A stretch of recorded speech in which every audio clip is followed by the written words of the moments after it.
Mesdames, Messieurs, bonsoir. On se retrouve grâce à Midreshet Yehuda Manitou pour parler ensemble de la paracha et écouter le Rav Shmuel Uziel qui veut développer la paracha de Toldot et qui a choisi comme thème dialogue et éducation. Bechavod Arabe. Voilà, Erev Tov, effectivement, excusez-moi pour le retard. Euh, on va effectivement parler de dialogue d'éducation, mais surtout d'éducation, parce que on a l'habitude de regarder la paracha Tashavu à la paracha de Toldot d'une façon qui est, j'aurais pu dire, habituelle. On a l'habitude. Et quand je dis qu'on a l'habitude, c'est-à-dire qu'on a l'habitude de considérer les personnages de la Torah selon la façon dont nous les avons considérés l'année dernière. Et l'année dernière ressemble étonnamment à ce que l'on a fait l'année d'avant. Et comme ça, on peut remonter à peu près jusqu'au Gan Eladim, à peu près, hein, jusqu'au jardin d'enfants. C'est-à-dire que quand on ouvre la paracha et qu'on nous dit que voilà, elle est Toldot Yitzhak ben Abraham, Abraham Olidet Yitzhak, etc., etc., quand on lit tout ça, eh bien, on le lit directement comme si on savait déjà à l'avance qu'on va lire. C'est-à-dire qu'on sait que Esav, c'est le méchant de l'histoire, que Yitzhak, il va se faire doubler par sa femme Rivka, que Rivka, elle va essayer de le tromper, et que Yaakov, on ne sait pas vraiment s'il est bon ou s'il n'est pas bon, mais enfin, il s'en tire plus ou moins en essayant de faire des combines. En fait, on lit déjà comme si on avait déjà tout lu. Mais il y a quelque chose, en fait, au départ, hein, qui demande à être expliqué, c'est, en fait, on oublie que Yitzhak et Rivka, c'est quand même un des couples des patriarches. C'est un des couples des patriarches. C'est-à-dire qu'on ne parle pas de Shmuel Uziel ou on ne parle pas de Yaakov, je ne sais pas moi, Yaakov n'importe qui. On parle d'un patriarche. Sa femme, c'est Rivka. On a vu la semaine dernière, dans la paracha Chaye Sarah, qu'est-ce que ça veut dire Rivka? On sait ce qu'elle représente au niveau du chesed, la force de caractère qu'elle a, de tenir tête à son père et à son frère, qu'elle est capable de dire à 3 ans ou même à l'âge jeune, si on ne veut pas admettre que c'était 3 ans, qu'elle a décidé d'aller, de suivre Eliezer sans connaître Yitzhak, se marier avec lui, etc., etc. Donc on sait de quel personnage il s'agit. Yitzhak a passé la Hakeda, on n'oublie pas. Donc il a passé la Hakeda. C'est quelqu'un d'exceptionnel. Ils ont deux enfants. Ils ont deux enfants. Un qui s'appelle Esav et un qui s'appelle Yaakov. Et la question qui se pose, mais alors, mais qu'est-ce qui s'est passé? Comment Esav est-il devenu Esav que nous décrivons de la façon dont nous décrivons? C'est pas, il y a quelque chose qui fonctionne pas. C'est pas comme Ishmaël. Il faut tout de suite faire la différence. Ishmaël, quand il était dans la famille de Abraham, eh bien, lui, il n'était pas élevé seulement par Abraham, il était élevé aussi par Agar. Agar, c'était pas Sarah. Donc, on comprend très bien que Ishmaël a été influencé par sa mère et qu'il ait subi, entre guillemets, subi, hein, une éducation qui ne soit pas exactement l'éducation qu'Abraham voulait. Mais dans le cas de Yitzhak et de Rivka, on parle de deux jumeaux, c'est-à-dire deux personnes, deux enfants, qui ont été élevés exactement en même temps par les mêmes parents. Alors, qu'est-ce qui s'est passé? Quand on lit la paracha, on va le faire tout de suite, quand on lit la paracha, eh bien, on va voir tout de suite qu'il y a deux versets très importants qui vont nous dire que l'histoire est beaucoup plus compliquée que ça en a l'air. Beaucoup plus compliquée. Ce n'est pas simplement l'histoire que nous connaissons, à savoir, voilà, il y a un bon, il y a un mauvais. C'est pas ça du tout. C'est pas ça du tout. Je vais vous montrer d'abord les deux versets, parce que vous allez voir tout de suite que les deux versets représentent, je suppose que vous les voyez maintenant, les deux versets nous exposent de manière très très nette qu'il y a beaucoup plus que simplement une ressemblance physique entre les deux. Parce que je rappelle qu'ils sont quand même jumeaux, tous les deux. On nous dit la chose suivante, vous avez le texte devant vous, je vais un petit peu l'agrandir pour que ce soit plus clair. Voilà. On nous dit comme ça, Vaïgdelou anéharim. Et les jeunes ont grandi.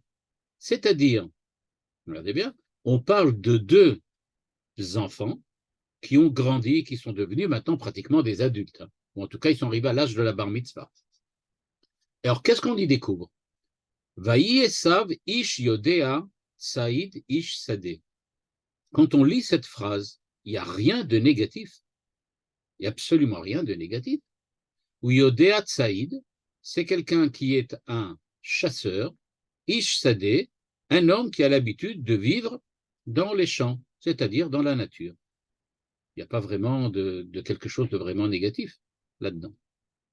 Ve'Yaakov ishtam, et donc, Yoshev Ohalim, c'est quelqu'un de pas simple, on dit parfait, quelqu'un de un mensch, alors on dirait comme ça, un mensch. Yoshev Ohalim, il a l'habitude d'être dans la tente. Lui, il est pas, alors que l'autre est sadé, dehors, lui, il est plutôt à la maison. Ashrei Yoshve Veter. Et après ça, regardez le verset. Vayehav Yitzhak et Esav kitsaïd befiv. Et Yitzhak aimait Esav. Maintenant, je demande la question. Est-ce que vous croyez vraiment que Esav, qui est aimé par Yitzhak, c'est vraiment un mécréant, un méchant, un homme mauvais? Et alors à ce moment-là, qu'est-ce qu'il faut dire? Que Yitzhak est absolument inconscient, il ne se rend pas compte de quoi il parle? Rachid semble le dire. Il nous dit qu'Itsaïd Befiv, ça veut dire que avec sa bouche, il était capable de piéger son père. Il disait toutes sortes de choses qui faisaient croire à son père qu'il était autre que ce qu'il était. Et Rivka Ohevet et Yaakov. Ok. On va voir tout de suite que dans son commentaire, le commentaire du Rav Hirsch, le Rav Shimshon Raphaël Hirsch, le Rav Hirsch se pose tout de suite la question, mais qu'est-ce qui s'est passé au niveau de l'éducation? Qu'est-ce qui s'est passé au niveau de l'influence des parents sur les enfants? Comment est-il possible que, si on admet la lecture de Rachi qui suit la lecture du Midrash, que Esav était quelqu'un qui trompait son père, qui donnait l'impression d'être quelqu'un de bien alors qu'il ne l'était pas, et qu'est-ce qui nous donne, on peut dire, qui peut nous expliquer ce qui s'est véritablement passé? Et premièrement, on va apprendre quelque chose d'extrêmement important, et c'est pour ça que j'ai voulu amener ce commentaire du Rav Hirsch. Parce qu'il commence par nous dire la chose suivante. Je le lis maintenant, ligne 5. Chazal leolam enam nitnaim mileatzbia lanu ala taouyot ve'achesronot ktanim ugdolim shel ha'avot. Le Rav Hirsch nous dit la phrase, j'aurais pu dire la bombe atomique, alors que nous avons tendance à faire des personnages de la Torah des hommes idéaux, des hommes qui sont des archétypes de l'humanité, nous dit le Rav Hirsch, ce n'est absolument pas le cas. Il dit, les Chachamim, quand ils expliquent dans le Midrash les versets de la Torah, ils ne se contentent pas de simplement essayer, j'aurais pu dire, d'enjoliver, de faire une belle histoire sainte, comme les livres d'histoire sainte qu'on avait quand on était jeune. Il a dit, c'est pas du tout ce que les Chachamim font. Ils n'essayent pas de faire de l'histoire sainte. Et il nous dit, Enam nimnaim milatzbia lanu al taouyot. Il n'hésite pas à nous montrer que même les avot, les patriarches, ont fait des erreurs, ils avaient des défauts, quelquefois grands, des grands défauts, et quelquefois des moindres défauts. C'est-à-dire, nous dit le Rav Hirsch, il faut déjà rentrer dans, j'aurais pu dire, pas dans la psychologie, mais dans l'exégèse des Chachamim. Ils ne cherchent pas à modifier l'image réelle et véridique des avot, des patriarches. Et comme je disais tout à l'heure, on ne parle pas de n'importe qui, on parle des patriarches eux-mêmes. Il nous dit, s'ils avaient des défauts, vous allez voir que les Chachamim vont nous dire qu'il y a des défauts chez les patriarches. Et il continue en disant, oui, mais attention, si on se met à chercher des défauts chez les patriarches, alors est-ce que ça ne veut pas dire qu'à ce moment-là, on les diminue? Est-ce que ça ne veut pas dire qu'on remet en cause leur valeur? Est-ce qu'avoir un défaut, ça ne veut pas dire, en fait, être quelqu'un d'imparfait? Et le Rav Hirsch de dire, mais oui, évidemment, mais ce n'est pas ça du tout le but. Dafka bekach em magdilim ou mefaharim et Torah. Il dit, c'est comme cela que la Torah peut véritablement s'appliquer non seulement aux patriarches, mais aussi à nous. Ma'adirim et alekar she'im elamedet otanu. Les Chachamim le font, c'est-à-dire que les Chachamim ne vont pas exagérer, mais ils vont appuyer, insister sur les défauts qu'avaient les patriarches, parce que le but, c'est pas de nous raconter une histoire sainte, c'est de nous montrer des hommes, de véritables hommes, en train d'agir selon les directives de la Torah, selon les directives de Dieu. Abraham, c'était pas un ange, c'était pas, j'aurais pu dire, un mythe. C'est pas un mythe, c'est un homme véritable. Et donc, il est comme tous les hommes, il a aussi des défauts. Ça se peut, c'est pas obligatoire, mais ça se peut. Ça se peut qu'il ait aussi des défauts. En fait, nous dit le Rav Hirsch, dans son commentaire un peu plus tôt, il nous dit que quand on nous raconte Vahi Ra'av Ba'aretz, on nous parle donc là-bas de ce qui s'est passé au moment où Avram Avinu, il y avait la famine et qu'il est descendu en Égypte, etc. Eh bien, nous dit le Rav Hirsch, il faut faire absolument extrêmement attention. Il y a des choses, nous dit-il, qui sont étonnantes. Avraham quitte la terre de Canaan vers laquelle Dieu lui a indiqué de se diriger au moment de la paracha Lech Lecha. Et la question qui se pose immédiatement, mais qu'est-ce que ça veut dire ça? Dieu t'a envoyé en terre de Canaan pour y habiter, y prendre, on peut dire, possession de la terre, du pays. Et toi, qu'est-ce que tu fais? Tu t'en vas. Pourquoi? Parce que tu as faim. Pourquoi tu n'as pas confiance en Dieu? Je rappelle, dit le Rav Hirsch, que quand les enfants d'Israël étaient dans le désert, ils ont dit on veut revenir. Mais après ça, ils ont décidé de rester. Ils avaient confiance en Dieu. Pourquoi Avram n'a pas eu confiance? Pourquoi il est descendu en terre là-bas? Et en plus, je rappelle, dit le Rav Hirsch, qu'il a fait quelque chose de très grave. Il a mis en danger sa femme. À cause de lui, parce qu'il a raconté son histoire, que sa femme, c'est pas sa femme, c'est sa sœur. Elle a été prise par par le roi le pharaon, ensuite par le roi Elimelech, etc. Et il y a eu toutes sortes de problèmes à cause de ça. Donc il dit, mais qu'est-ce qui s'est passé là-bas? Avraham Avinu, on connaît Avraham Avinu. Mais qu'est-ce qui s'est passé? Eh bien, nous dit le Rav Hirsch, ligne 14 ici.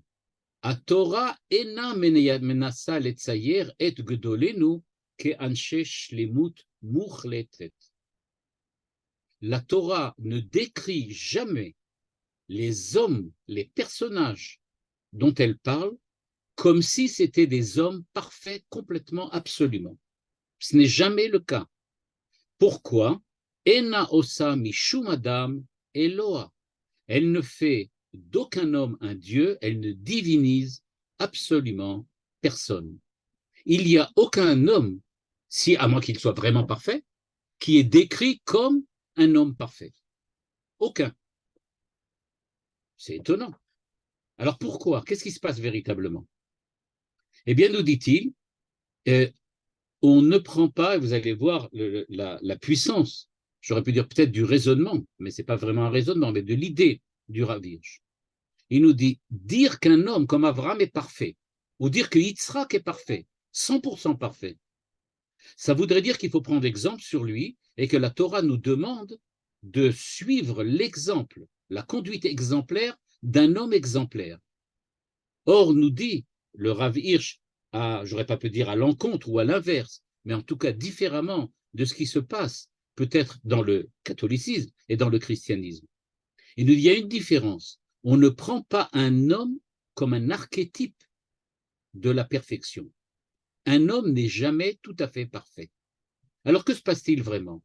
Eh bien, nous dit-il, quand la Torah demande d'imiter quelqu'un, elle ne demande pas d'imiter un homme, elle demande d'imiter Dieu.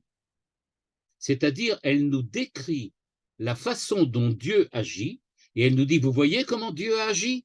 C'est comme ça qu'il faut faire. Mais aucun homme ne servira jamais d'archétype exemplaire. Et donc, nous dit-il, Hachem mesig et atzmo kedugma, ligne 18. Et donc, nous dit-il, le Torah n'est pas un livre d'histoire sainte. On ne vient pas nous montrer des hommes qui sont des hommes parfaits, des hommes, j'aurais pu dire, exemplaires, mais au contraire, on vient nous montrer des hommes véridiques, des hommes véritables, c'est-à-dire que ce sont des hommes qui font des erreurs, qui ont des faiblesses, et c'est ça qui fait que l'histoire humaine racontée par la Torah est une histoire véridique et qui peut avoir de l'influence sur nous. Si jamais Avraham Avinu était un être absolument parfait, et ça voudrait dire qu'il faudrait limiter. Mais regardez l'histoire qu'on nous raconte. Il a chassé Agar, il s'est trompé, il a mis en danger sa femme, il est parti, il n'a pas suivi. Quand Dieu lui a dit je voudrais te donner un enfant, il a dit oh mais j'en ai un autre, etc., etc. Qu'est-ce qui s'est passé à ce moment-là? Eh bien, nous dit-il, le Rav Hirsch, Abraham était un homme, pas comme tout le monde. C'était un homme, grand homme. C'était Gadol Ba'anakim, comme le dit le Rambam. Mais Gadol Ba'anakim, ça ne veut pas dire absolument parfait. Ça veut dire qu'il a pu faire des erreurs aussi. Or, la vérité, dit le Rav Hirsch, c'est l'essentiel du message de la Torah. La Torah ne veut pas enjoliver le réel, elle veut que nous regardions le réel de façon véridique et que nous apprenions à vivre selon l'idéal de perfection divin dans un monde qui soit un monde véridique avec des hommes véritables. Et donc, nous dit-il, quand on va commencer à regarder l'histoire de Esav et de Yaakov, on se pose évidemment la question de savoir comment on est arrivé là. Yitzhak, mais c'est un homme parfait. Rivka, mais c'est une femme parfaite. Réponse du Rav Hirsch, eh bien non. Ni Yitzhak ni Rivka ne sont parfaits. Ils ont des défauts. Et il se trouve que c'est pas un hasard de l'histoire, où j'aurais pu dire une véritable fatalité, que Esav est devenu ce qu'il est devenu. Il est devenu ce qu'il est devenu, en partie à cause des erreurs de Yitzhak et de Rivka. C'est ça l'énorme chidouche du Rav Hirsch. C'est de nous dire, regardez la réalité des choses. Esav est devenu Esav, il avait sûrement un potentiel. On ne peut pas nier. Dans l'éducation, on ne réussit pas toujours. On est tous là pour pouvoir en témoigner. On a tous, dans notre proche, parmi nos proches, on a vu des choses qui, au point de vue de l'éducation, n'ont pas fonctionné. Donc, on sait ce que ça veut dire, un chinour qui ne fonctionne pas, une éducation qui ne marche pas toujours. Eh bien, nous dit le Rav Hirsch, croyez pas que chez Yitzhak et Rivka, c'était mieux. Non, chez eux aussi, tous les deux, ils étaient tous les deux choisis. On ne peut pas parler de Ishmaël encore une fois. Ishmaël, sa mère, n'était pas choisie comme Sarah. Elle, Rivka, est vraiment choisie. Elle a été élue, entre guillemets. De la même manière, on peut dire pour Yitzhak, mais leurs enfants ont subi les erreurs éducatives de leurs parents. Et non seulement, nous dit-il, ils ont subi ces erreurs, mais il nous dit, regardez bien les versets, vous allez le voir tout de suite. Les versets nous expliquent qu'il y a eu des erreurs. Et il nous explique quelle a été l'erreur de Yitzhak et de Rivka. Donc, c'est extrêmement important. On a enfin, j'aurais pu dire, un angle, je peux dire comme ça, un angle de vision de la Torah, dit le Rav Hirsch, qui doit être pas biaisé, mais au contraire de face. Regardez la réalité en face. Ces deux versets que j'ai lus tout à l'heure, je vais les remontrer maintenant, regardez-les.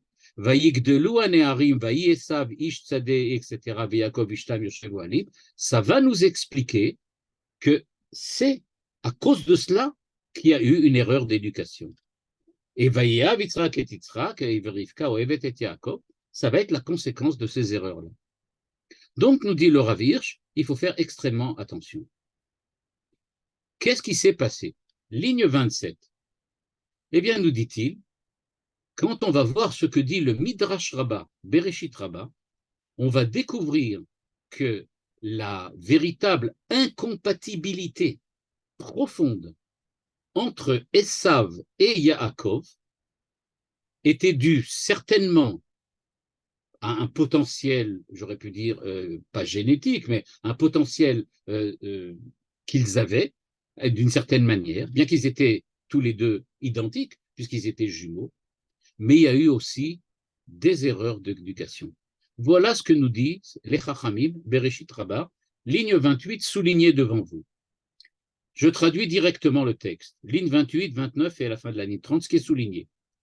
Pendant 13 ans, les deux enfants, Shneem, sont partis Beth Sefer à l'école et tous les deux sont revenus mi-Beth Sefer. C'est-à-dire, qu'est-ce que nous dit les Chachamim? Pendant 13 ans, jusqu'à l'âge de la bar mitzvah. Et les Chachamim, après ça, dans la halakha, on tire toutes sortes de de conclusion du point de vue de la halakha. Est-ce qu'on peut ensuite punir quelqu'un, un enfant après 13 ans ou pas? Il y a toutes sortes de questions là-dessus.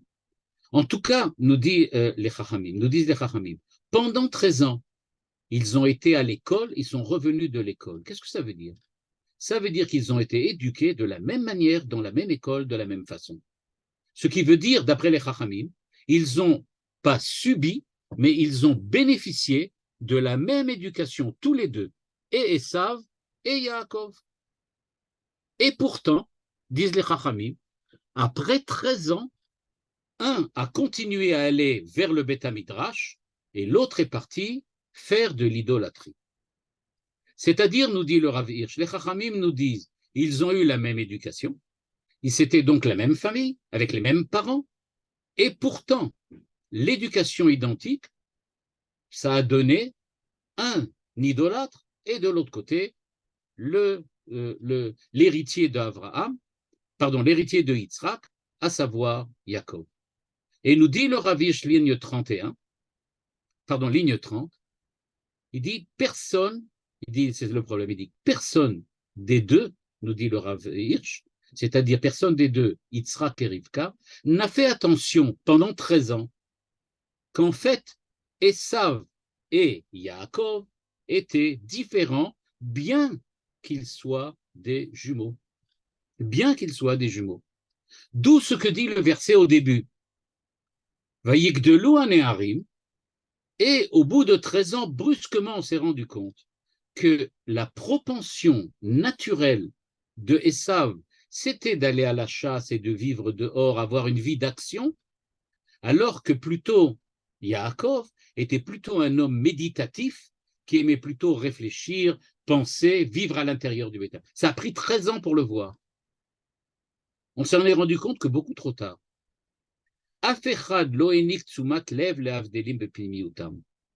Or, nous dit le Rav Hirsch, c'est ça l'erreur fondamentale de Yitzhak et de Rivka. Ils ont donné la même éducation à deux enfants qui, au départ, étaient différents. Ils n'ont pas fait attention, c'est ce que nous dit ici le Rav Hirsch, à la ligne 31 en bleu devant vous, Oreem shachechu klal gadol bechinur, ce qui est écrit dans Michelet, ils ont oublié, c'est-à-dire ils se sont trompés d'un point de vue éducatif, Chanoch lanahar apidarko, tu dois éduquer les enfants selon leur propension naturelle. C'est-à-dire tu dois faire attention à ce qu'ils étaient. Yitzhak et Rivka ont donné exactement la même éducation. Alors on peut imaginer quelle éducation c'était, mais la Torah ne nous le dit pas. On peut imaginer, ils ont essayé de faire de tous les deux deux petits Yaakov, quoi, en fait. Or, nous dit le Rav Hirsch, c'est une erreur fondamentale. Ils n'ont pas du tout enseigné, appris, aidé, éduqué Esav comme il fallait.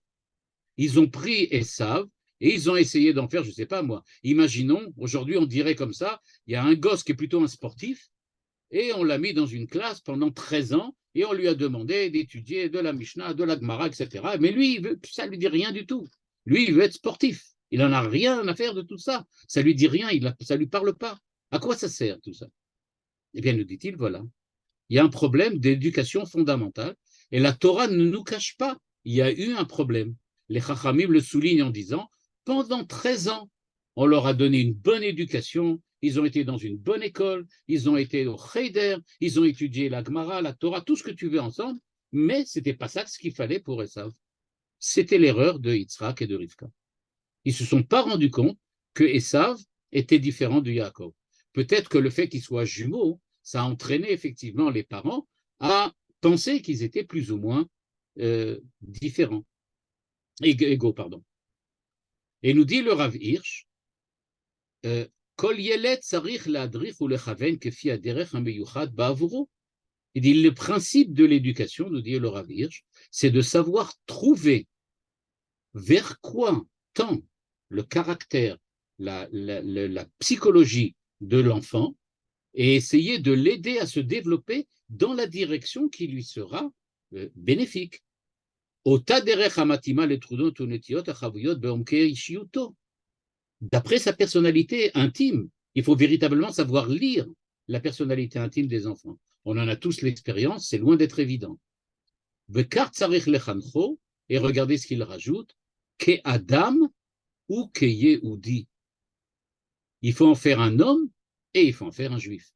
Or, nous dit le Rav Hirsch, évidemment, on se rend bien compte que Esav, même au point de vue de, on peut dire, de son humanité, c'est-à-dire de la morale et de l'éthique, eh bien, c'est complètement différent. C'est complètement différent.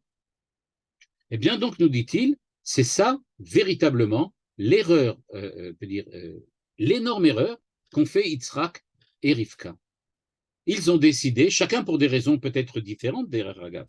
Il se peut très bien que chacun avait une autre manière peut-être d'essayer, mais en tout cas, c'est ce qui s'est produit. D'ailleurs, nous dit le Rav Hirsch, d'où sait-on? Peut-être que, dit le Rav Hirsch, peut-être que j'invente une histoire, moi. Moi, j'en fais une histoire, mais c'est pas ça. Il nous dit, mais regardez ce qui s'est passé. Au moment où les enfants de Yaakov, on parle déjà 80 ans plus tard, 90 ans plus tard, au moment où les enfants de Yaakov sont venus écouter la bracha de leur père, eh bien, qu'est-ce qui s'est passé? Eh bien, nous a-t-il dit, il me dit le Rav Hirsch, est-ce que vous avez remarqué ce qui s'est dit là-bas dans les brachot?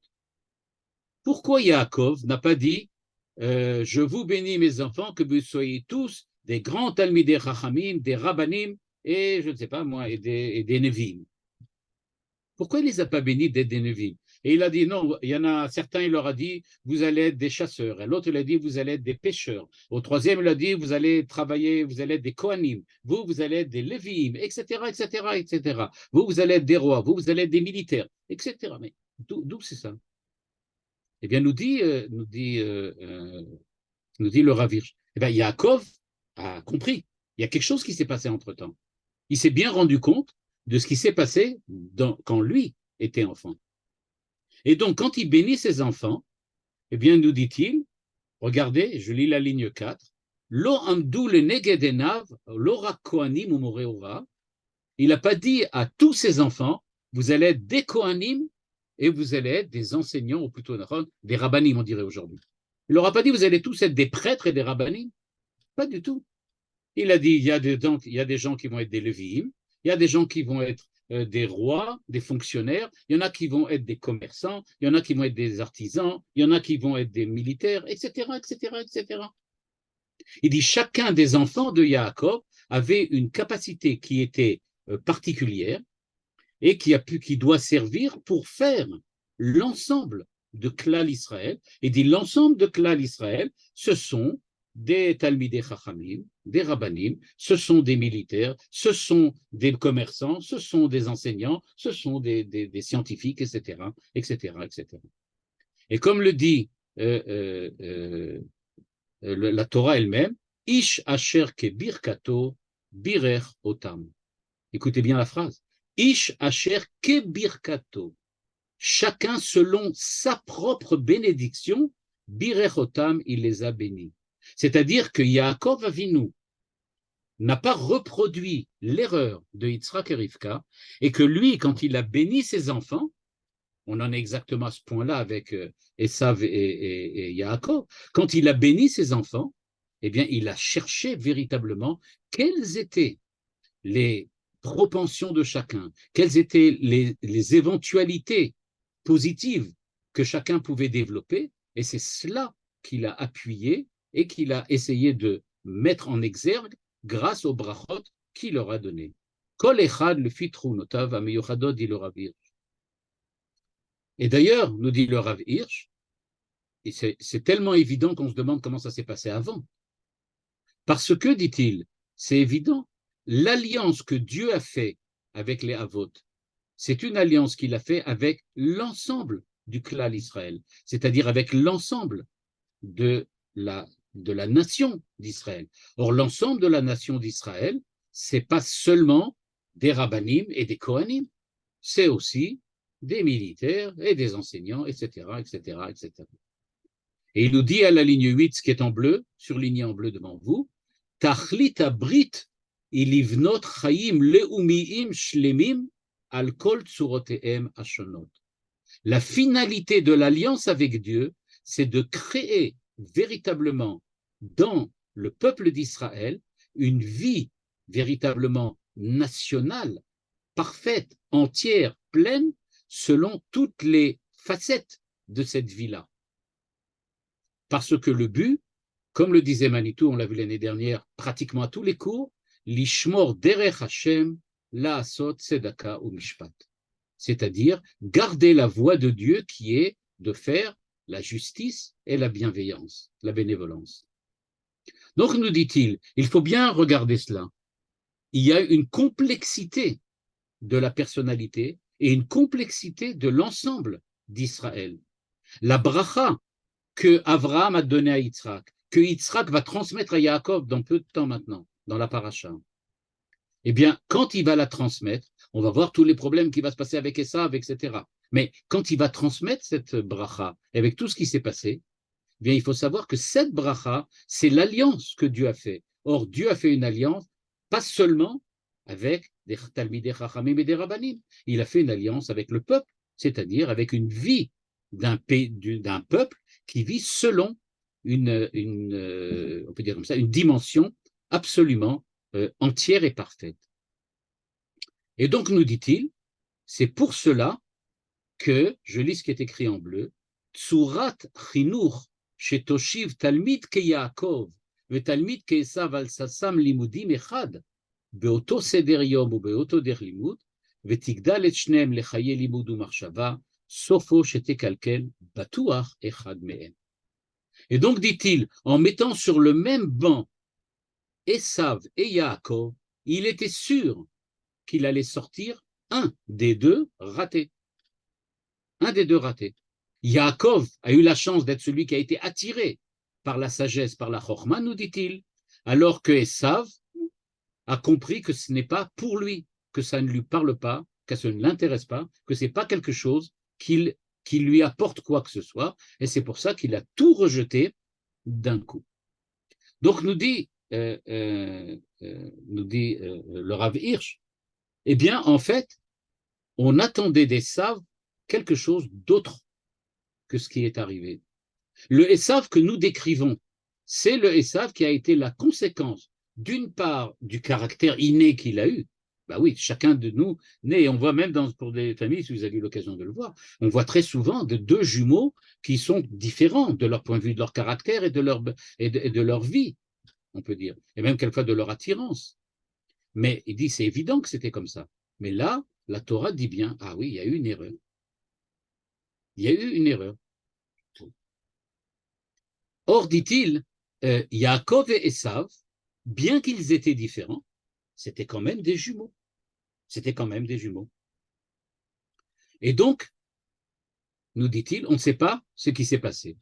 Alors maintenant, il va expliquer les versets. Maintenant, on a compris le principe. Le principe, donc, c'est qu'on va voir comment dans les versets même va être inscrit l'erreur de Yitzhak et de Rivka, et d'un autre côté, qu'est-ce qui se passait et qui étaient ces deux personnages, Esav et Yaakov. Vayigdelu haneharim, c'était la première expression qu'on a vue, les enfants ont grandi.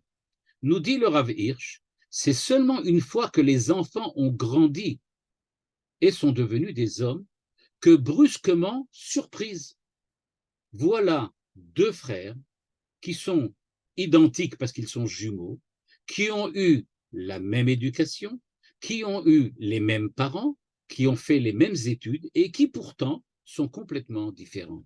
C'est ça le début du verset. Vayigdelu haneharim, et c'est seulement maintenant que brusquement, Yitzhak et Rivka se rendent compte, ah mais lui c'est un chasseur et l'autre c'est un étudiant.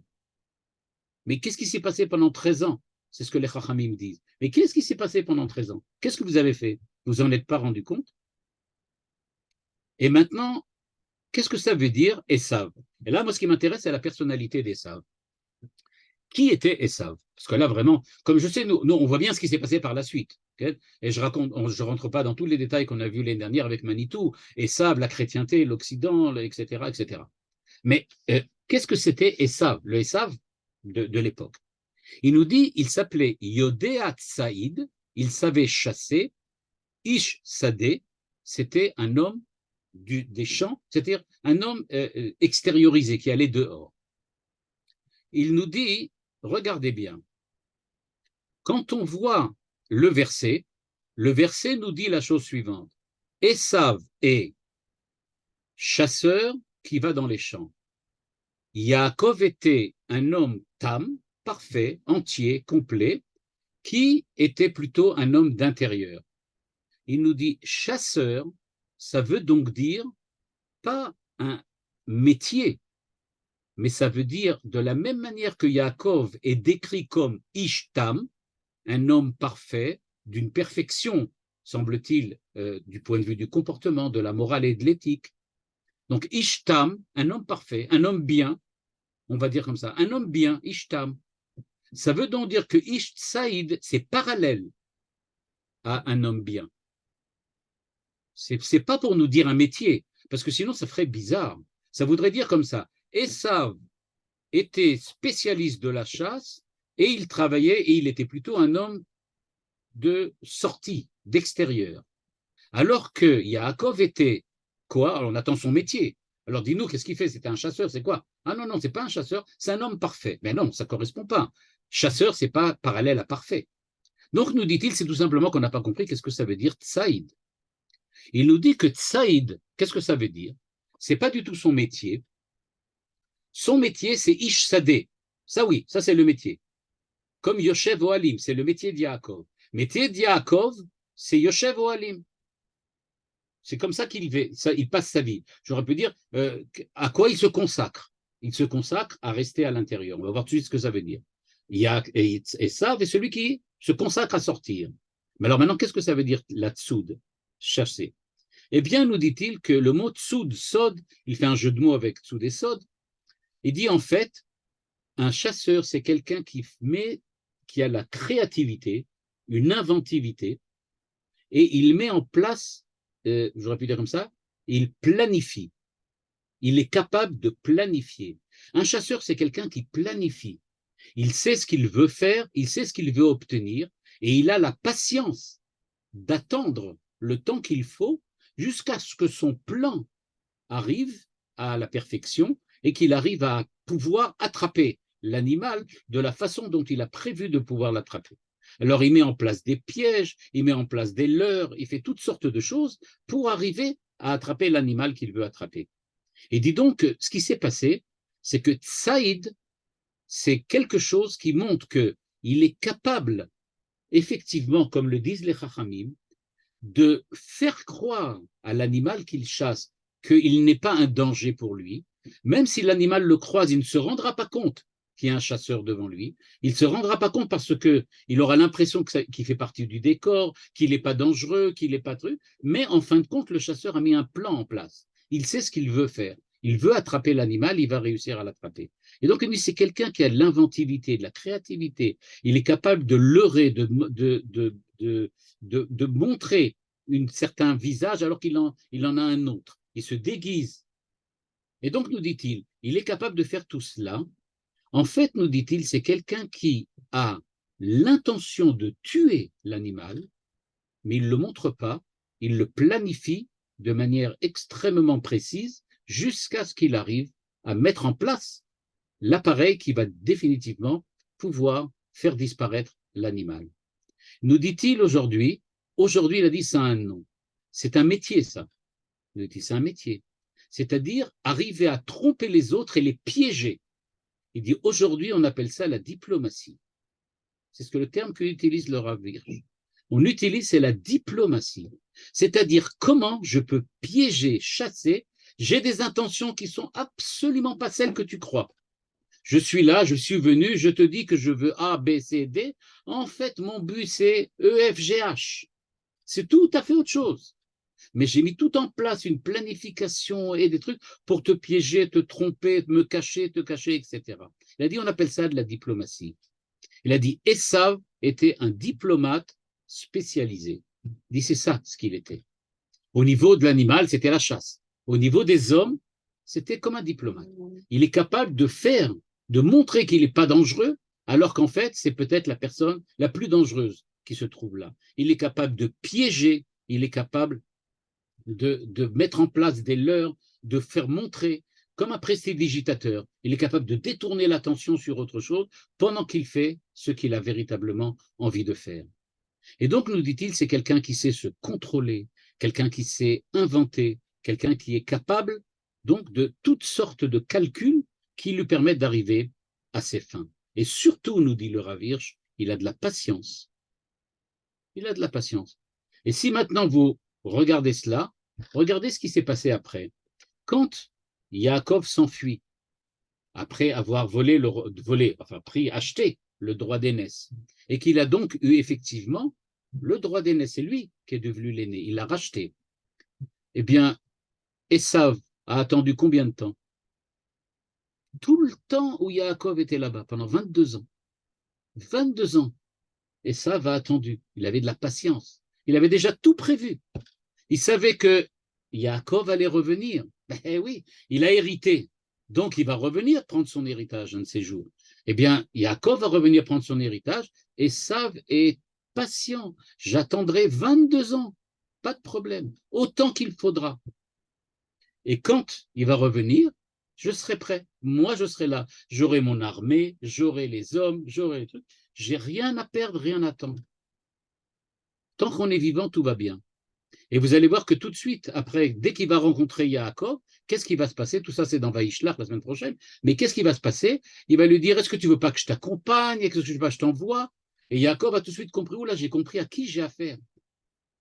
Il va m'envoyer des hommes, c'est pas pour rien. Il a sûrement des intentions là-bas derrière. Il y a sûrement quelque chose de caché. C'est ça, Esav.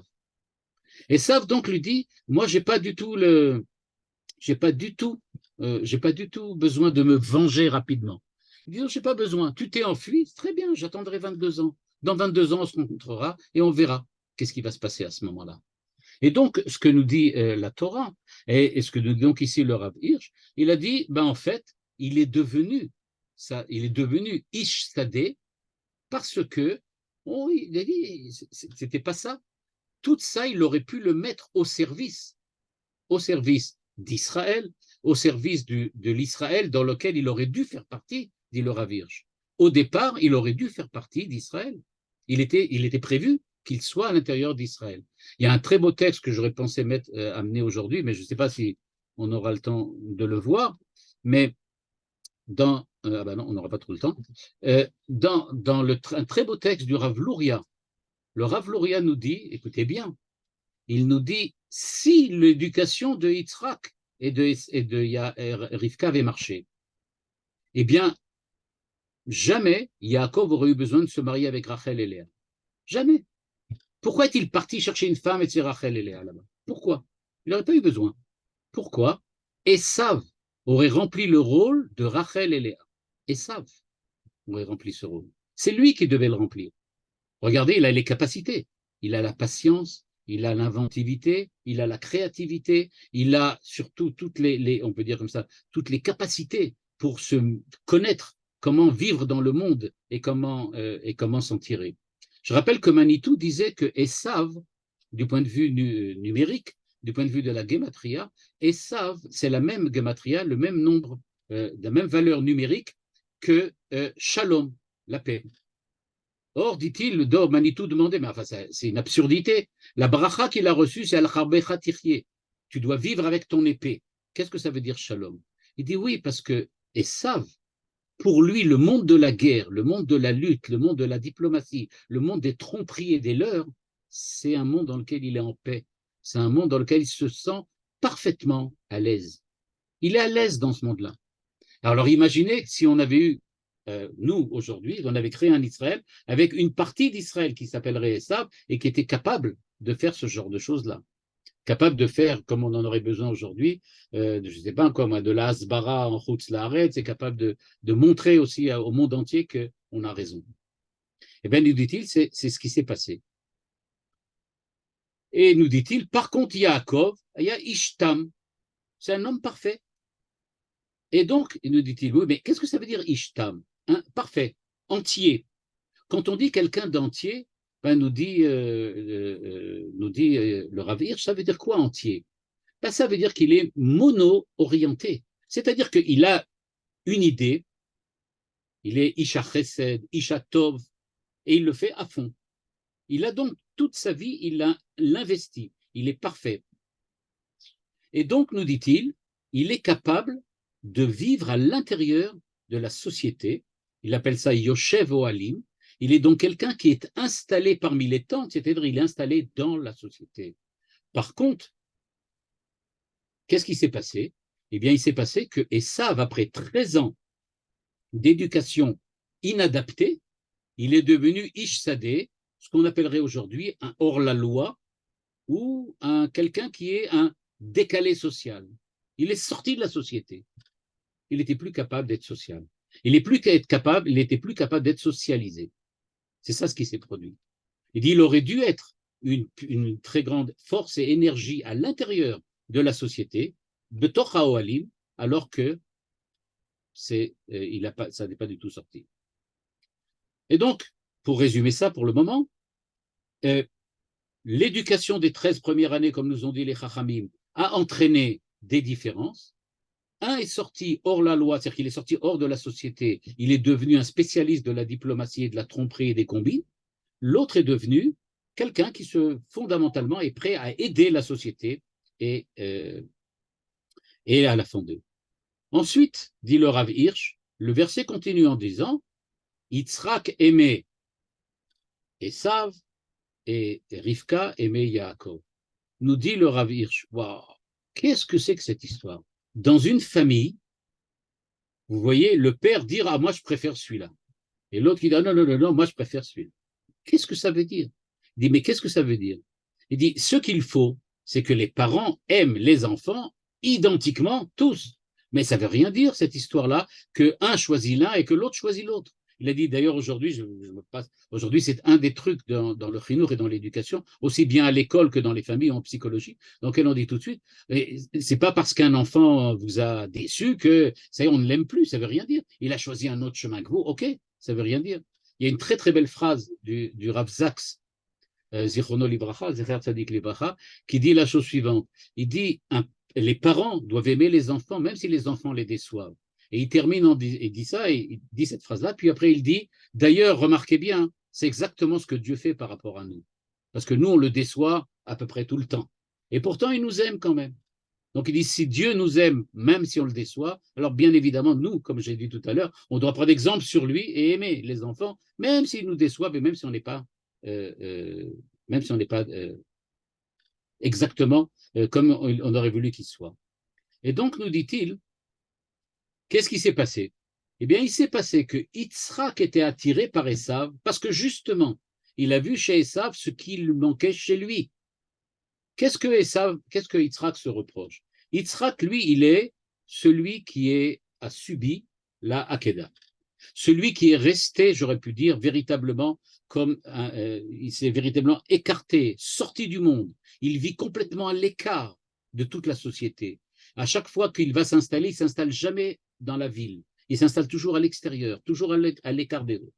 Et donc, il vit à l'écart de la société. Qu'est-ce qu'il voit? Il voit un homme capable de dominer, capable d'être avec tout le monde et de pouvoir, en force, très souvent, et de manière arriver à tromper, arriver à prendre position, arriver à voir ce qu'il veut. Lui qui a toujours été, dire, qui a subi les relations sociales, il voit quelqu'un qui est capable de dominer tout ce qu'il est autour de lui. Et bien donc, il est plutôt attiré par lui. Et inversement, Rivka, qui a connu dans sa famille des gens comme Esav, mais alors tout le temps, Lavan, l'exemple type, mais Bethuel, c'était pas mieux. Donc elle n'a connu que des gens comme Esav. Évidemment, ce qu'elle attend de son mariage et ce qu'elle attend de sa famille, c'est autre chose que Esav, que de retrouver encore une fois Lavan et Bethuel. Donc, son attirance naturelle va évidemment pour Yaakov. Pardon. Donc, nous dit le Rav Hirsch, on a exactement l'archétype d'un chinour raté. Donc, il ne faut pas prendre exemple, nous dit le Rav Hirsch, sur Abraham en tant qu'Abraham ou Yitzhak en tant que Yitzhak. Il faut prendre exemple sur Dieu. C'est comme ça qu'il faut se conduire. Là, Dieu nous dit à chaque fois, regardez, j'ai midat hachesed, ma'u rachum afatarachu, ma'u chanun afatachanun. C'est sur Dieu qu'on prend. Hashem, Hashem, el rachum v'chanun, erech hapaim v'rav chesed, etc. Voilà la manière dont il faut se comporter. On bat d'après les 13 midot de Dieu. C'est ça. C'est ça l'archétype. C'est pas les hommes. Les hommes peuvent se conduire de manière différente. Mais, nous dit-il, ce qui s'est produit dans la famille de Yitzhak et de Rivka, eh bien, c'est malheureusement une erreur. Chacun, là-bas, aurait dû être éduqué d'une manière différente. Et ça avait des énormes capacités qui n'ont pas été, en fin de compte, réalisées parce que ça n'a pas marché. Le chinour n'a pas marché. Et comme je disais tout à l'heure, le Rav Luria insiste en disant Esav aurait dû être pas le remplaçant, mais celui qui était à la fois Rachel et Léa. Il aurait dû être le complément de Yaakov. Et malheureusement, ça a raté. Et donc, ça a été repoussé, il a été repoussé, et donc il a fallu se remarier avec Rachel et Léa, avoir 12 enfants, etc., etc. Il y a tout un tas à lire que le Rav Luria décrit. Donc, ce que l'on voit donc, c'est que dans cette paracha, hein, ce que nous dit en tout cas dans l'enseignement du Rav Hirsch, il nous dit il faut bien prendre en compte que les versets sont pas là simplement pour nous donner une description de l'histoire qui s'est produite, mais pour nous décrire exactement quelles étaient les valeurs, les significations profondes de ce qui s'est produit. Et donc, nous dit-il, ce que nous découvrons, c'est que nous suivons les injonctions, les directives de Dieu, et nous n'essayons pas de ressembler à quiconque. On n'essaie pas de ressembler à Abraham, à Yitzhak ou Yaakov. Comme peut-être, on voit par exemple dans l'islam, il parle tout le temps de Mohammed et de trucs. On essaie de ressembler à Mohammed, non. On n'essaie pas de ressembler non plus à Jésus. On n'essaie pas de ressembler à un homme. On essaie de se conduire en tant qu'homme selon les directives de Dieu. Ce qui s'est passé avec Yitzhak et Rivka, malheureux. C'est quelque chose de malheureux. C'est une tragédie. C'est une tragédie. Ils n'ont pas réussi, du point de vue éducatif, à transmettre à Esav la façon dont il peut canaliser ses capacités, et ça a raté. Ils ont dévié. Le fait que ça a dévié, ça a amené à toutes les catastrophes qu'on a vues ensuite par la suite dans les rapprochements et dans les relations avec Esav. Et on espère, Bezrat Hashem, que d'ici là, on a eu le temps d'apprendre comment réagir et que Bezrat Hashem, on pourra réagir de façon positive par la suite et espérer des jours meilleurs dans nos relations avec Esav.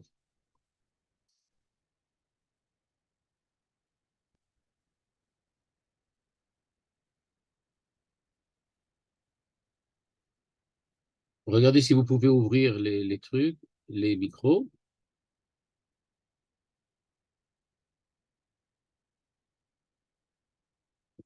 Moi, je peux les ouvrir.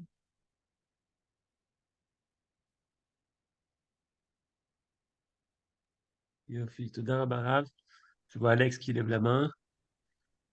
Oui. Alex. Oui, ouais, Shalom Rab. Moi, Shalom, j'ai Rav. une question. En gros, vous, enfin, ça laisse entendre que on peut excuser tout à une personne par rapport à l'éducation ratée qu'il aurait reçue. On n'excuse rien du tout. On explique seulement la tragédie, c'est tout. Il n'y a pas d'excuse. Le Ravish à aucun moment dit Esav est devenu tzaddik parce que son éducation a raté. Mais il dit au contraire, Esav est devenu ce qu'il est devenu, c'est-à-dire un rachat. Mais il y avait des causes à ça. C'était pas un hasard. C'est devenu à cause de ça. Mais il n'y a pas d'excuse là-dedans. Il a reçu une éducation qui ne lui correspondait pas, donc il a mal réagi à ça. Il a mal réagi, mais c'est lui qui a mal réagi. C'est lui qui a choisi de mal réagir. L'éducation, ce n'était que les conditions dans lesquelles il a été mis, mais c'est à lui de réagir dans les conditions dans lesquelles sa vie lui a été proposée. Il aurait pu réagir autrement. Oui, c'est lui qui a forgé sa propre personnalité.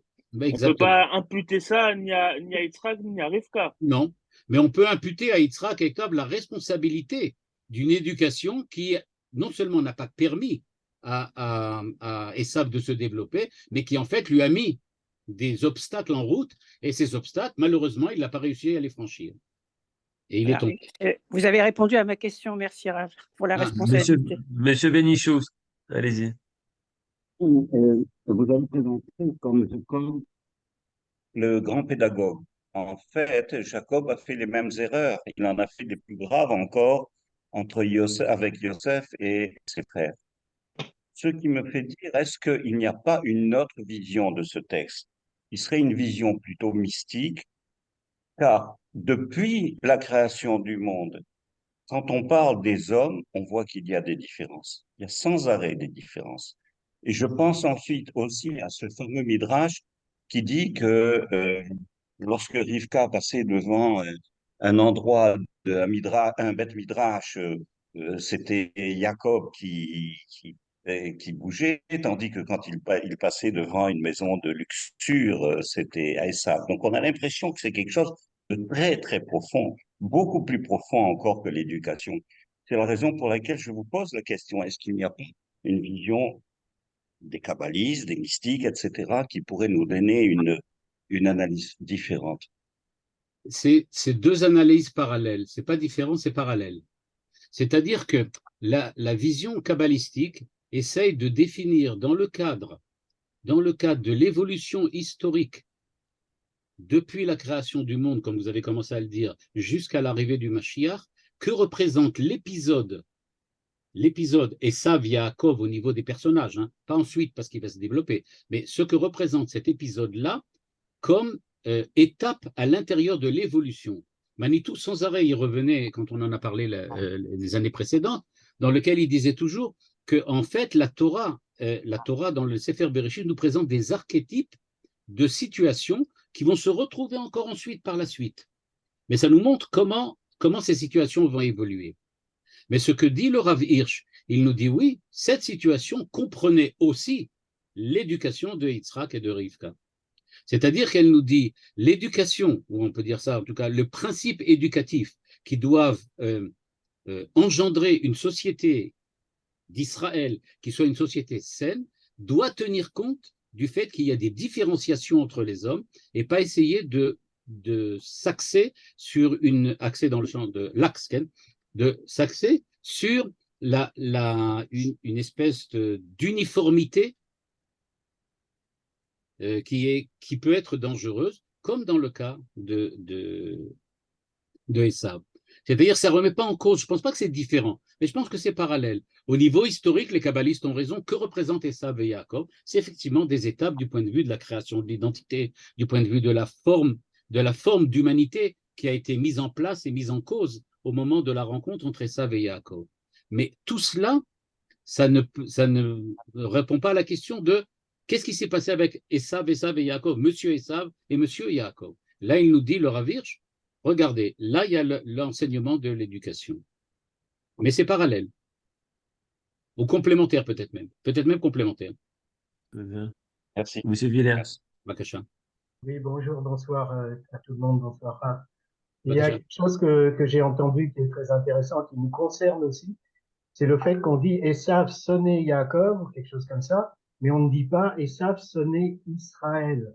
C'est-à-dire que si nous arrivons au niveau Israël, voilà. Oui, je comprends. Oui, c'est possible, effectivement. D'ailleurs, du point de vue kabbalistique, il y a dans les textes kabbalistiques plusieurs textes qui disent que Esav aurait dû être le Mashiach comme Caïn aurait dû être le Mashiach. C'est-à-dire qu'il y a des textes qui disent que Caïn aurait dû être le Mashiach. Bon, pourtant, Caïn, c'est un meurtrier. Il aurait dû être le Mashiach. Alors, je ne sais pas s'il y a eu une erreur d'éducation à cette époque-là, le Rav Hirsch, en tout cas, ne le dit pas, mais là, au niveau de Yitzhak, il dit, les versets semblent souligner qu'il y a vraiment une erreur de l'éducation. Il y a quelque chose qui a été, il y a un ratage. Et moi, je trouve que c'est important, personnellement, je dis à mon avis maintenant, moi, je trouve que c'est important de savoir que même si nous, on fait des erreurs, bon, on n'est pas les premiers. C'est pas mal non plus.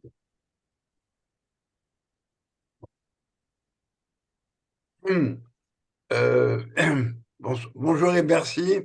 Le Rav Hirsch va vraiment quasiment à l'opposé de tous les autres Mefarshim. Il n'y en a pas beaucoup qui vont dans son sens.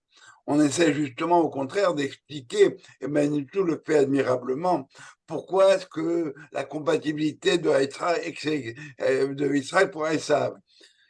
Je suis un peu dérangé par cette attitude-là. La première, c'est qu'on nous dit d'abord que les bottes ne sont pas parfaits. Moi, je veux bien, mais à ce moment-là, ne me demandez jamais d'aller faire comme Abraham. Parce que là, il s'est trompé. Aujourd'hui, on dit la guerre qu'on a aujourd'hui, c'est la même que celle d'Abraham. Abraham n'a pas essayé de négocier parce qu'avec ces gens-là, on ne négocie pas. La même chose. On va vous dire de l'autre côté, oui, mais c'est une erreur d'Abraham. Trop Non, facile. parce que la Torah, il faut savoir, on ne peut pas inventer des erreurs, c'est ce que dit le Rav Hirsch. On ne peut pas inventer des erreurs à Abraham s'il n'y en a pas. Il dit, quand la Torah nous dit qu'il y a une erreur, alors il y en a une. C'est pour ça qu'il nous dit, Veik de l'eau, Anéharim, et on s'est rendu compte. Il dit, voilà, ça c'est vrai. Et les Chachamim, à part ça, je ne sais pas, c'est vrai qu'il y a des commentaires qui disent peut-être pas comme dit le Rav Hirsch, mais je voudrais rappeler deux commentaires. Premièrement, le Midrash. Le Midrash qu'a ramené le Rav Hirsch, qui dit clairement qu'ils se sont trompés. Ils ont dit ils ont été 13 ans dans la même école et un est devenu comme ça et l'autre comme ça. Donc il y a eu un problème. Ça, c'est une chose. Deuxièmement, je voudrais citer un passage. C'est déjà là, je vais m'excuser, je vais le lire parce qu'il est écrit au début du commentaire du Rav Hirsch. Je l'ai sauté parce que j'avais pas le temps, j'ai vu que j'allais manquer de temps. C'est un passage dans lequel le Ramban dit la chose suivante. Je vais lire le Ramban. Ramban Nachmanide. Voilà, on ne peut pas. Nachmanide, c'est Kadosh, on est tous d'accord. Allez, je lis. Avraham Avinu chata chet gadol bishgaga shevi ishto atzadeket bemirshol avon mipne pachado pen yarguu. Le Ramban dit, en disant que sa femme n'est pas sa femme mais sa sœur, il a dit chata chet gadol bishgaga. Il a fait une grande avéra. Même Yetziato mina haaretz shenitztava betrilat mipnei harahav avon asher. C'est-à-dire les exemples qu'a cités le Rav Hirsch, il ne les a pas cités Stam. Il les a cités du Ramban, de Nachmanide, en disant que Nachmanide dit ils ont fait des erreurs. Abraham s'est trompé. Il s'est trompé. Il n'aurait pas dû descendre en Égypte. Il n'aurait pas dû dire à sa femme qu'elle est sa sœur. Je ne rappelle pas ce que Manitou a dit sur femme, sœur, etc. Il y a tout un truc. Donc Manitou fait. Le Ramban dit, c'est une erreur. C'est un chet qu'il a fait. Bon. Le Rav Hirsch a choisi le Ramban. Il est obligé de citer un chet antérieur. Quand Caïn dit à Dieu, Hashomer Achi Anochi. Oui. C'est toi qui m'as pas éduqué. Ça, c'est vrai aussi. Ouais, j'ai fait un remède que je me suis demandé. J'ai dit qu'on pourrait se demander quel genre de chinour il y avait chez Adam et Chava. Étant donné qu'ils ne se parlaient pas entre eux du tout, puisque je parlais de dialogue, donc étant donné qu'ils ne se parlaient pas du tout entre eux, j'imagine qu'ils n'ont pas du tout parlé non plus à leurs enfants. Donc j'imagine que là-bas, du point de vue du chinour, il y avait comme un certain manque de dialogue, semble-t-il, dans la famille là-bas.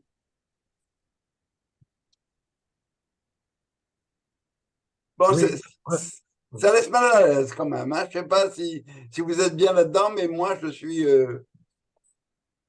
Moi, j'aime bien tout ce qui est un peu provocateur, c'est bon. Oui, non, très bien. C'est bon. Provoquons. Ok. Bakasha ? Oui, monsieur Villers. Oui, parce que dernière question. On sait que Esav était rouquin. Quel grand rouquin on connaît dans notre histoire? David. Donc on sait que la bonne partie de l'âme de Esav est venue chez David, donc dans le Mashiach. Donc c'est très très compliqué ces histoires. Je suis d'accord. Ça, je ne suis pas rentré pour prendre ça. Effectivement, on peut montrer, il y a vraiment des textes, comme j'ai dit, des textes dans la Kabbalah qui disent qu'il y a quelque chose de Meshichi chez Esav. Il aurait dû être le Mashiach. Mais enfin, est-ce qu'il sera le Mashiach complètement? Non, mais quelque chose. La tête d'Esav. Ça a marché parce qu'il avait la tête à Marata Marpella. On dit que la tête, après ça, est revenue. Donc, il y a quelque chose qui a marché. Oui, Madame Moreau. On ne vous entend pas, il faut ouvrir le micro. Ouvrez le micro. Daniel Moreau. Merci. Effectivement, tout à l'heure, j'ai pensé beaucoup à Caïn et Abel, mais là, vu tout ce qui a été dit de très intéressant, je pensais revenir plutôt sur ce jugement disant que Yaakov et Rivka n'ont pas bien éduqué leurs enfants.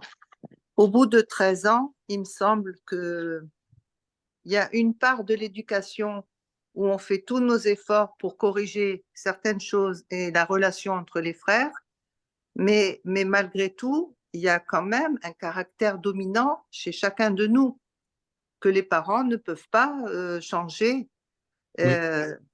Oui.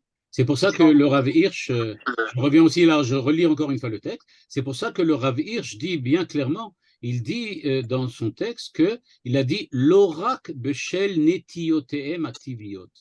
C'est-à-dire, c'est pas seulement par la nature, c'est ce que j'avais lu tout à l'heure, c'est pas seulement leur nature intime, naturelle qu'ils avaient, qui les a amenés à être différents, mais il y a eu aussi l'influence du chinour. C'est-à-dire qu'il dit pas c'est seulement le chinour, mais il dit ici, le verset insiste sur l'erreur du chinour. Mais il y avait aussi évidemment le caractère inné, comme je l'ai expliqué tout à l'heure, le caractère inné de chacun. Ils étaient différents parce qu'ils étaient différents aussi. Autrement dit, est-ce qu'on peut imputer aux parents un manque de chinour? Je suis On pas peut sûre. imputer aux parents un manque de chinour, ce qui n'empêche pas que, comme on l'a parlé tout à l'heure, il y a une responsabilité personnelle de chacun des enfants. Mais la responsabilité, en fin de compte, elle est des enfants, pas des parents. Les parents font ce qu'ils peuvent pour. Après ça, c'est les enfants qui, en fin de compte, choisissent. On a tous des exemples comme ça un peu partout. Ce qui est vrai, c'est que après, il faut remonter aux grands-parents. Effectivement, Oui, oui. à la famille tout entière. Donc, on n'était pas encore à l'époque de la psychanalyse et de la généalogie familiale, etc. Donc,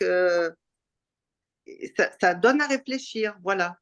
Ça donne à réfléchir pour savoir Certainement, et quelle je est pense qu'il y a aussi quelque chose qui est important, c'est que, en fait, ce que nous dit le Rav Hirsch, il nous dit, il y avait, on peut dire comme ça, un aspect peut-être social, familial, psychologique, culturel dans la famille, qui a fait que ça n'a pas fonctionné. Il y a quelque chose qui n'a pas fonctionné. Et il nous dit, c'est ce qu'il fait au début de son commentaire, en nous disant, la Torah ne cache pas ce genre d'erreur. Elle dit, au niveau personnel, il y avait quelque chose dans la famille de Yitzhak et Rivka qui n'a pas fonctionné.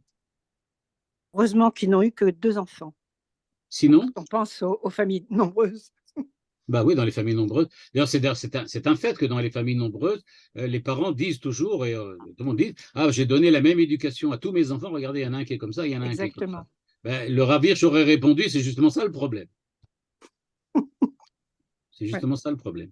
Tout à fait. Oui, mais là, le problème est que nous sommes aujourd'hui une société qui, en fait, a hérité de tous ces défauts, de tous ces problèmes, et nous sommes la transposition de leurs problèmes. Eux, c'était des problèmes au niveau de frères. Aujourd'hui, nous sommes en face de ces problèmes entre 2 peuples. Oui, bah oui. Bon, c'est un problème. C'est un problème. C'est le moment de penser à ce tikkun-là. Si on est conscient des erreurs les uns des autres, comment ferons-nous ce tikkun? C'est ce que j'ai essayé de dire à la fin. J'espère que les relations vont s'améliorer parce qu'aujourd'hui, comme on a dit, ça a pris des dimensions qui ont largement dépassé seulement le cadre familial et éducatif. Maintenant, on est arrivé à des problèmes beaucoup plus grands et beaucoup plus complexes. Est-ce que je me trompe en disant que le basculement de personnalité de Esav a peut-être eu lieu lorsqu'il a ramené la tête de Nimrod chez Abraham et qu'il le trouve mort? Est-ce que ça n'a pas été le choc déclencheur? Ça, il faudrait que je l'étudie plus. Je ne sais pas. Je ne sais pas. Mais voilà, c'est une piste à suivre. C'est une piste à suivre. Shabbat shalom. Shabbat shalom. Shabbat shalom. Toda rabba. Merci.